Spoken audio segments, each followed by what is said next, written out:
இன்னைக்கு நம்ம பார்க்க போற வீடியோ ஒரு மெட்ராஸ் ஹைகோர்ட் ஒரு கேஸ் ஒன்று. இதுல ரெண்டு பிரின்சிபல்ஸ் சொல்லப்பட்டிருக்கு.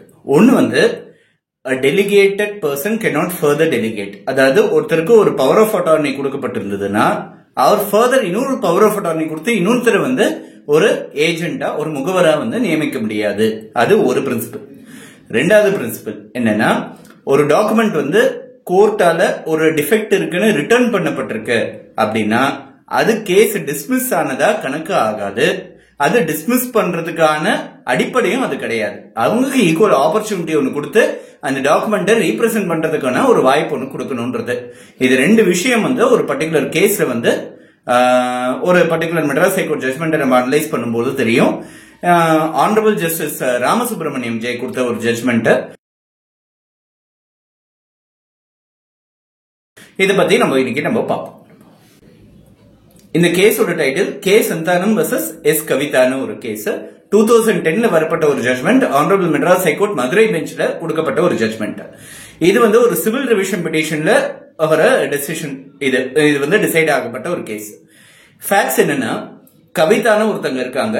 அவங்க ஒரு பணம் ஒருத்தர்கிட்ட இருந்து வரணும்ன்றதுக்காக 7,68,000 அப்போ 2010 இந்த ஜட்மெண்ட் வந்திருக்குன்னா 2008 இருந்து 10 அந்த சமயத்துல நடக்கப்பட்ட டிரான்சாக்சன் சம்பந்தமா ஒரு 7,68,000 ரூபாய் ஒருத்தர்கிட்ட இருந்து வரணும்ன்றதுக்காக ஒரு கேஸ் ஒன்னு ஃபைல் பண்றாங்க. இவங்க கேஸ டைரக்டா ஃபைல் பண்ணாம ஒரு பவர் ஏஜென்ட் நியமிக்கிறாங்க. அந்த பவர் ஏஜென்ட் இன்னொரு பவர் ஏஜென்ட், அதாவது சப் பவர் ஏஜென்ட் நியமிக்கிறாங்க.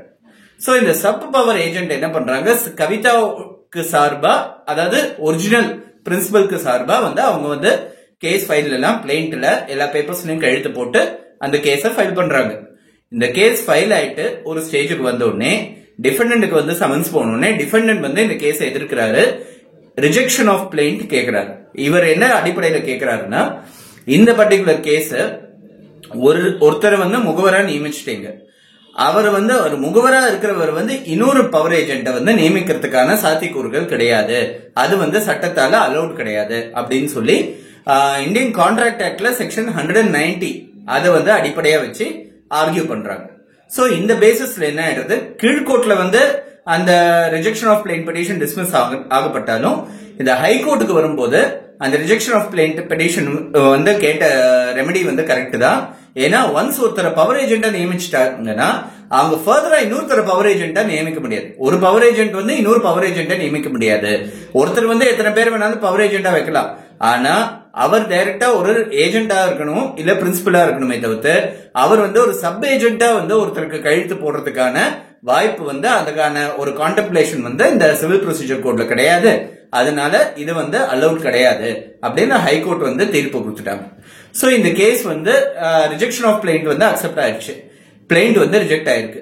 சோ இந்த ஸ்டேஜ்ல திரும்பி இதை திருத்தி கவிதான்றவங்க நேரடியா அந்த சப் பவர் ஏஜென்ட்ன்றவர அவரே நேரடியா பவர் ஏஜென்டா நியமிச்சு ஒரு டாக்குமெண்ட் ஒன்னு கொடுத்து அவங்க கையெழுத்து போட்டு ஒரு பர்டிகுலர் பிளைண்ட், அந்த பிளைண்ட்ல திருத்தல ஒரு அமெண்ட்மெண்ட் மாதிரி அவங்க கையெழுத்து போட்டுட்டு இந்த தப்பெல்லாம் ரெக்டிஃபை பண்ணி திரும்பி ரீப்ரசென்ட் பண்றாங்க. அதே கோர்ட்ல ரீப்ரசென்ட் பண்ண உடனே அது அக்செப்ட் ஆயிருக்கு. சோ ரிட்டர்ன் ஆயிருக்கு, ரீப்ரசென்ட் பண்றாங்க, அக்செப்ட் ஆயிருக்கு.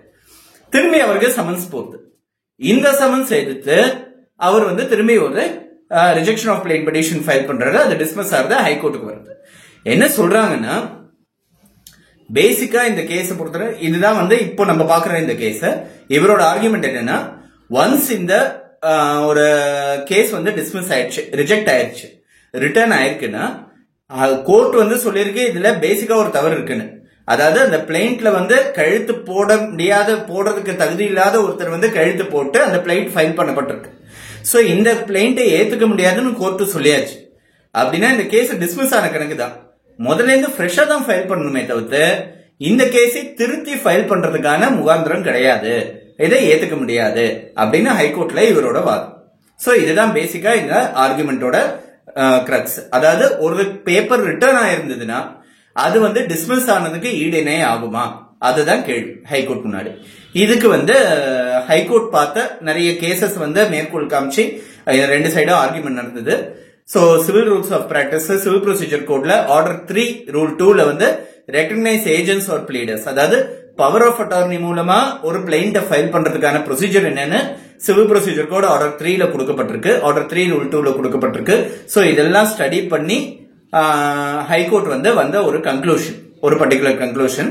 அதே மாதிரி ஒரு ரிட்டர்ன் சம்பந்தமா ஸ்டடி பண்ணி ஹைகோர்ட் கன்க்ளூஷன் என்னன்னு நம்ம பார்ப்போம்.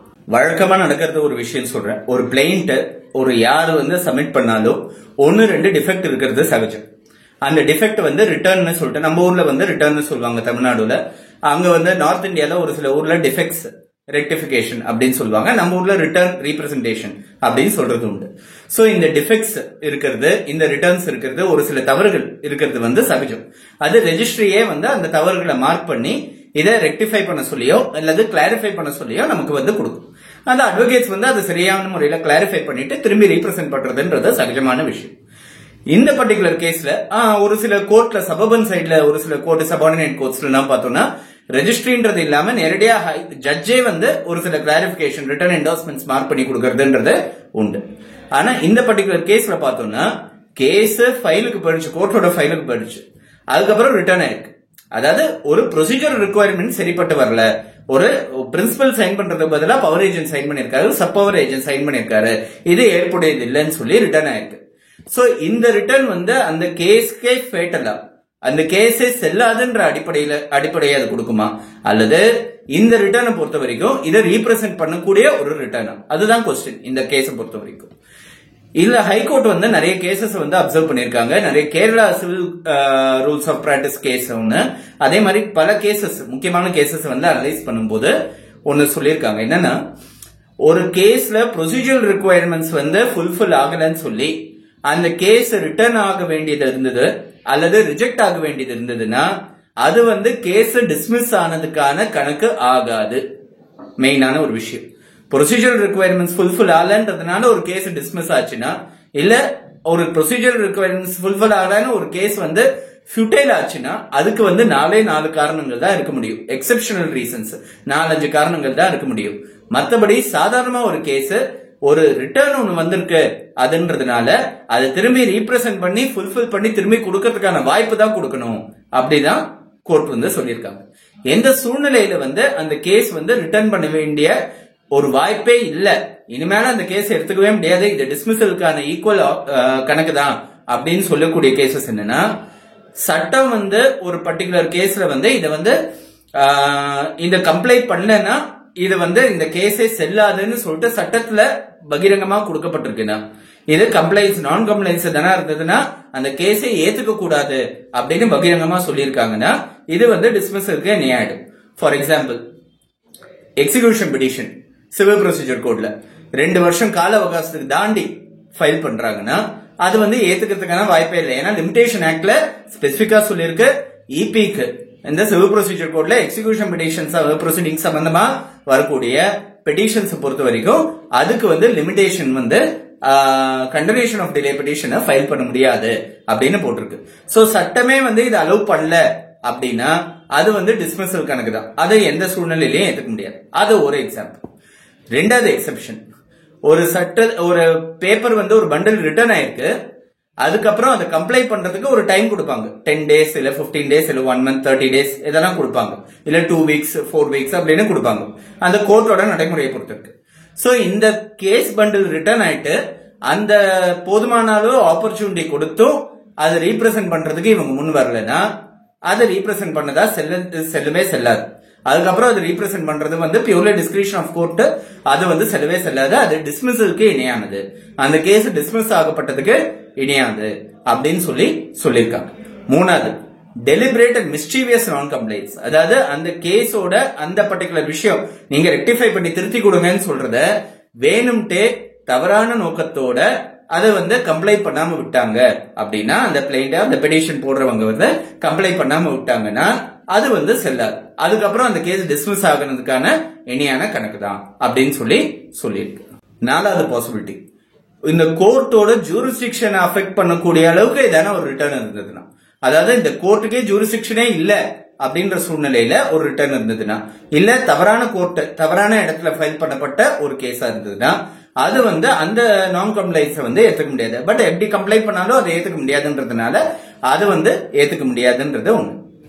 அஞ்சாவது பாசிபிலிட்டி, அப்பீல் ஃபைல் பண்ற மாதிரி இருந்ததுன்னா அந்த அத்தாரிட்டி அந்த ஆத்தரைஸ் பர்சன் வந்து சைன் பண்ணாத பட்சத்துல இல்லைன்னா அவங்களோட பர்மிஷனோட சைன் பண்ணாத பட்சத்துல அந்த மெமராண்டம் ஆஃப் கிரவுண்ட்ஸ் ஆஃப் அப்பீல அந்த பெடிஷனரோட அப்பலண்டோட பர்மிஷன் இல்லாம ஃபைல் பண்ண பட்சத்துல அது வந்து ஏத்துக்க முடியாது.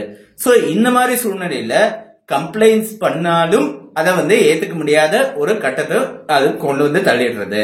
மற்றபடி இந்த எக்ஸப்ஷனல் சர்க்கம்ஸ்டன்சஸ் இல்லாம நடைமுறை சார்ந்த ஏதான ஒரு விஷயத்தினால எதனா ரிட்டர்ன் ஆச்சுன்னா அவங்களுக்கு நியாயமான ஒரு வாய்ப்பு அதை சரி செஞ்சு கொடுக்கறதுக்கு ஃபைல் பண்றதுக்கு அவங்களுக்கு நியாயமான வாய்ப்பை கொடுத்தே ஆகணும் அப்படின்னு சொல்லிட்டு இந்த பர்டிகுலர் கேஸ்ல மெட்ராஸ் ஹைகோர்ட் சொல்லியிருக்காங்க.